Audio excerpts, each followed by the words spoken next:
Good morning, good afternoon, and good evening. My name is Haircut Avillion, and I need to fold my laundry, but I'll worry about that after we're done here. Um, I was gonna wait until tomorrow's podcast with Braden. I'm recording this on Monday, by the way. I don't know if this is gonna go out on Monday. It probably will. But just in case it doesn't, I'm recording this on Monday. I was gonna wait until tomorrow with Braden to discuss, you know, Sunday. But I didn't want to wait, and we're working on making the podcast less football centric to begin with. So I think if I say the bulk of what I want to say here and then keep it brief tomorrow, we can focus on other things we want to introduce into our show. And football's still going to be there. That is currently the crux of what we do, and we just don't necessarily want it to be the main focus, but it will remain a main focus, and it will always be the first thing we discuss. Um, well, presumably, maybe that changes sometime in the future. I doubt it. But I got a few things I do want to talk about here, and I'm not going to blue balls you. I'm not going to tease you here. The first of which is, of course, going to be Will Levis, because holy shit. I'm not gonna lie to you. I did expect him to struggle a bit. I thought he would play well. I thought he would certainly show things that lead you to believe you want to see more of him. But I didn't think he would, like, close any doors to the possibility of Ryan Tannehill coming back, even if he is healthy. Now, granted, Mike Vrabel's a prick, so you never know how he's gonna act with that kind of thing. But I'm sure if Tannehill was healthy, Vrabel would be talking about, well, we're gonna evaluate the position, and he doesn't talk like that, but in my head he does. Um, and he's never going to admit Will Levis is just clearly the better quarterback because he doesn't want to admit he's been starting the wrong guy for 6 games. Now, granted, Will himself said that the practices had been going pretty rough since the season started, but after getting to work with the ones, a lot of things clicked. So I think that's why he ultimately did end up winning the job, at least over Malik for this week. But um, yeah, apparently he hadn't looked this great throughout. But who knows? I mean, what you give a guy the best options to throw to, and he plays better. Like, I mean, what are we doing here? So Levis was fantastic. Um, and not even just the touchdowns, because obviously the touchdowns were great. He had 4 of them. Tannehill has had 2 in 6 games. Levis had 2 in 2 quarters, and had 1 in each quarter of this game. So consistent, has doubled Tannehill's season total for touchdown passes in 1/6 of the amount of time. I mean, he's the guy. You gotta play Levis. But like I said, it wasn't just the touchdown. The touchdowns were impressive. He has now 3 of the 10 longest air yardage touchdowns this season, including the touchdown pass to Nick Westbrook-Akine was only a 33-yard touchdown on the stat sheet, but Levis was over on the right side of the field, threw it over to the left side of the field, and still managed to get it over the top of the defender's head and threw Nick Westbrook-Akine open. That pass traveled like 55 and a half yards in the air. That's absurd. That's absurd. Both of his touchdown passes to Hopkins, of course, were some of the longest this year. I believe the first one was 56 something. I think the third one was a little less than his other two, but regardless, just phenomenal game. I mean, just the release that he has is insane. From the time he gets ready to throw the ball to the time it actually leaves his hands, it's almost non-existent. He's got that, like, Aaron Rodgers flick of the wrist, like, fuck you, this ball's getting out of my hand, you're not sacking me kind of release. It's insane. But pre-snap is another area he really impressed him, because he was making checks the whole game, changing the protection, changing the play. Like, you heard it. You heard it all throughout the game. Just unreal stuff from a rookie quarterback who not only hasn't gotten any playing time in the regular season, hasn't even dressed up for a game. He's been a healthy scratch every single week because of the NFL's rule where if you have 3 quarterbacks on your active roster and you only play 2 of them for a game, you can play the third one if both get hurt. For that reason, he's been inactive every single week because he's the third stringer. But for a guy who just hasn't even dressed up, hasn't even put on the damn helmet uh, since week 1 of the preseason, for him to come into the game and just act like he's been here for years, is unreal. It is so impressive. And even it's not even just the pre-snap stuff, but I mean, when the play broke down, like there was the play where the free rusher came off, and so Levis just threw it at Derrick Henry's feet instead of taking the sack. Ryan Tannehill would have ducked for cover, so he wouldn't have taken a hit, and he would have gotten sacked. That would have been like a 7-yard loss. Levis saw the rusher, threw it right at Derrick's feet. You don't gain anything, but you don't lose anything there. It's avoiding a disaster. Um, there was the play where Aaron Brewer, who had some not great snaps in this game. Of course, there was the one to Malik Willis um, on his first play coming in. It was the fourth play of the game for us offensively. But then there was the high snap on what was supposed to be a Kyle Phillips jet sweep on third down. It was about 3rd and 6 or so, but Levis had to catch it high, and it caused him to go back a little bit. So Phillips was coming in. Levis couldn't get the handoff. He didn't even blink. He just took off running. Like that is this is a pro's pro in his first career game, and he's doing shit like this. Unfathomable. Um, there was the play after within 2 minutes where it was either second or third down. Levis has a clear avenue to throw this ball away, but instead of stopping the clock, he just takes the sack, and you can see it. You can see it during the play. He just lets it happen, and it was the right decision. He was willing to take a hit just to keep the clock running, and it's just so impressive how every time it came down to, okay, bad thing's about to happen or bad thing has happened, how will you respond? He just made the right choice every time. And it's not like this game was completely perfect. There was, the second deep ball to Traylon Burks, it was a little too far outside. If it was led inside a little more, this could have been a house call. It would have been he could have had 5 touchdown passes on Sunday. He had 4. I'm not complaining. There was, of course, the almost interception in the fourth quarter while we were up 21-16. And, of course, you don't want to see him try to play hero ball in that situation, which was, of course, a very big knock on him at Kentucky, was that he had that Carson Wentz kind of tendency to play hero ball when he really doesn't need to. But even then, I mean, how did he respond? That was the same drive where just a few plays later, that's when he threw the touchdown to Nick Westbrook-Akine. So, they almost had an interception. They didn't get it, but Levis responded. He didn't make another mistake. He didn't get rattled by the fact that he put the ball in harm's way for the first time all game. No, instead he made what was arguably his best throw of the day. The only other throw you can argue was better was the first incompletion to Traylon Burks, where Levis has 2 guys in his face and he just rips it off his back foot with perfect accuracy. And unfortunately, the defender had good closing speed, got a hand in there. It is what it is. It was right in the breadbasket for Traylon, just a better defensive play. But I mean, the ability to even make that throw to begin with is just absurd. I'm using the same adjectives over and over again, but that's really the only way you can describe how Will Levis played against the Falcons. This is a top 10 defense. I understand they haven't played many great quarterbacks this season, really great offenses in general, but this is not some pitiful defense. This is a good defense. And Levis just carved him up. And honestly, it could have looked even better. I mean, he threw a pass that Chig dropped, which honestly, that was probably a scoring drive if Chig catches that ball. Just a ridiculous performance for Will Levis in his first game. And I think at this point, Mike Vrabel can't keep pretending Ryan Tannehill gives us the best chance to win, because it's obviously not true. Ryan Tannehill loses us this game if he's in. Not that it would be his fault, but just too many mistakes from other players on the team. Multiple bad snaps by Aaron Brewer. Chris Hubbard coming out, and so Andre Dillard has to come back in, and then of course Andre Dillard lines up wrong on Chris Moore's weekly long reception. It was like a 25-yard gain after he ran. Got called back because Andre Dillard lined up not close enough to the line, or I don't remember what the illegal formation. I know was the penalty, but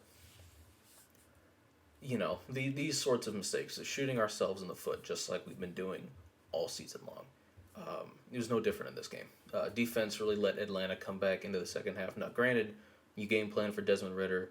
Taylor Heineke comes in because Ritter's in concussion protocol. He got benched. Let's be honest.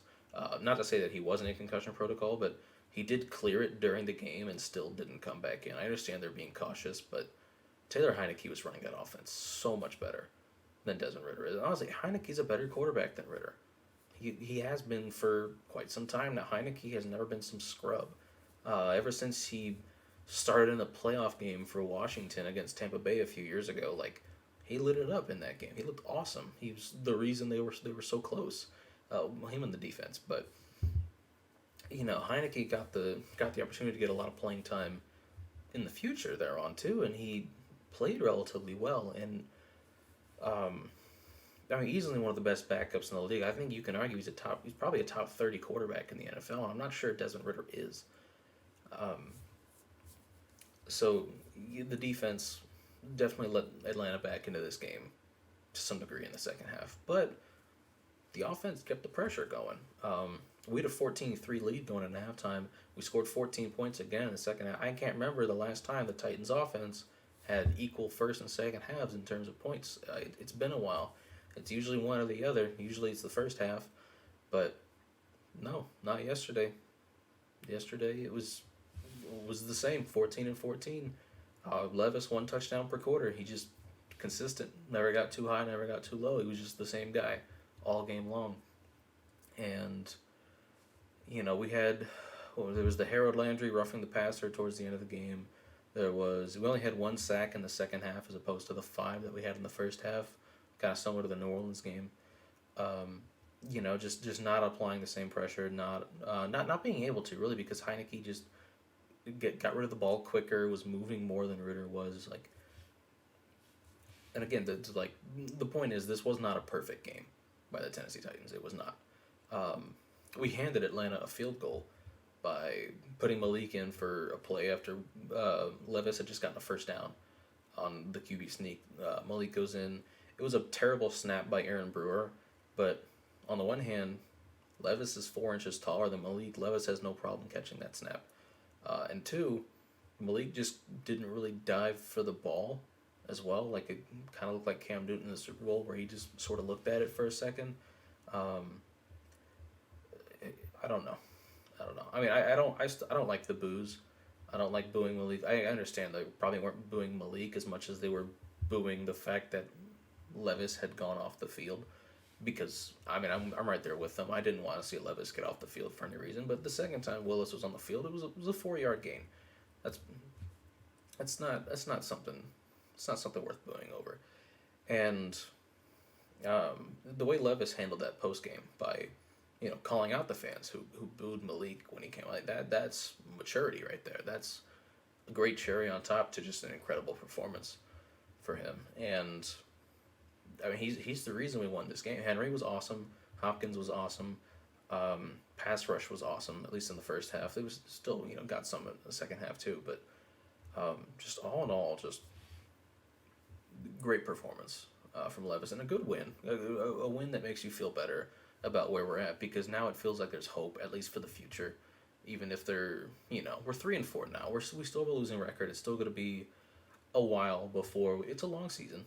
We're only halfway there, so we'll see where we're at, in another month or so. But no matter how you slice it, like you feel better about this team than you did a week ago. There's just no, every single Titans fan on earth feels better today than they did, against Baltimore right now, because you've seen Levis come in and just run laps around what Tannehill's given us this year. And I say this as somebody who's mostly defended Ryan Tannehill. It's not even close. Just absurd. So, good job, Will Levis, man. But another thing I wanted to get into is how this affects the Titans at the trade deadline. Because, of course, we traded Kevin Byard during the bye week. And there was talks about Henry or Hopkins. And personally, I thought Danico Autry might be available just because he's 33. He's on the last year of his deal. He's still a very good, third down player. Very, very productive pass rusher. Very good pass rusher. I think has 5 sacks on the season now because I know he had one against the Falcons. So I feel like even at his age, would have a taker somewhere just because of how productive he is and what he could do for a team that needs a little extra juice in the pass rush. But I mean, at this point, I mean, I know Henry and Hopkins probably weren't going to be traded regardless. I don't think the report was, unless the offer was exceptional, was the exact verbiage used. But I think the price has gone up for both of them after this game. Not just because of their performance. I mean, Hop had his best game all year, but it wasn't just the performance of both of them. Henry had over 100 yards, Hop had 120 yards and 3 touchdowns. It's what having both of them does for Will Levis. Having Hopkins gives him a number one wide receiver, and he still is a number one wide receiver. I think I said a couple weeks ago he's about 85% of what he was. He's 90% of what he was. And the only reason he's not 100% of what he was is because he struggles to beat press coverage. Not just hasn't been good getting off the line when he's pressed by a good press cover corner. But beyond that, honestly, Hopkins' speed has never been his game, but he still looks. I mean, he got open deep yesterday, so it's not like he can't run at all. And just a goose egg for touchdowns on the season to have 3 in this game. That alone drives the price up, but especially knowing what the confidence Levis has in him, why he was willing to throw it up to him so often in this game, and for Hop to come down with it every time. Levis needs that because he is a gunslinger. He is. We saw the one ball in harm's way in the fourth quarter. Levis, or maybe it was the third. Maybe it was late in the third, early in the fourth. I don't remember. But no, that was the fourth because that was the Nick Westbrook touchdown. Anywho, you need that for Levis. For any young quarterback, you need a number one wide receiver, but especially given the fact that you've already traded one in recent memory, you don't want to do it again, even if it's a much different situation. You don't want to trade Hopkins because of what he does for Levis, and even what Henry does for Levis. The Henry and Spears combo right now, any young quarterback having that in the backfield. If it was just Spears, the defense is not as threatened by it. You're not going to face as many stack boxes. You're not going to have as many play action shot opportunities, which is what Levis, what we were living and dying by in this game almost. He's more than that. He's much more than just the play action quarterback that Ryan Tannehill has been for the most part. But still, when Henry opens up in the passing game, just his presence alone, having a quarterback that you can trust, the price has gone up for Henry, and the price has gone up for Hopkins. If you already only were going to trade them if you got an exceptional offer, now there's just virtually no shot that either of them are dealt. And I don't think either of them are dealt, but we'll find out tomorrow at 4:00 Eastern. So we'll see. But I don't think Autry gets dealt. I don't even think Tannehill gets dealt because I just don't know who's going to take him at this point. Nor do I think Mike Vrabel's shopping him right now.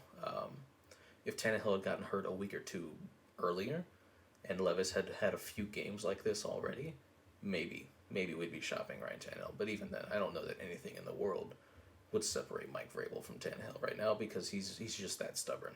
We know it. It is what it is.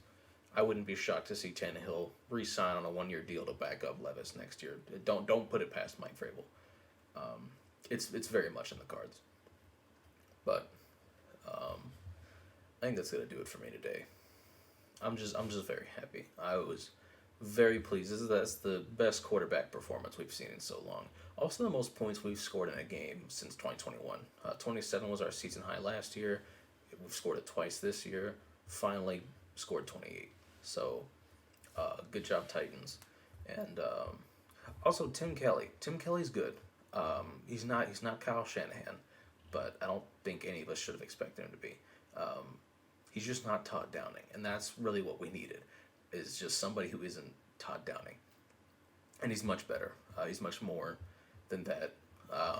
If you remember last season, week 1, Todd Downing called a tight end sweep to Chico Conco on 3rd and 1.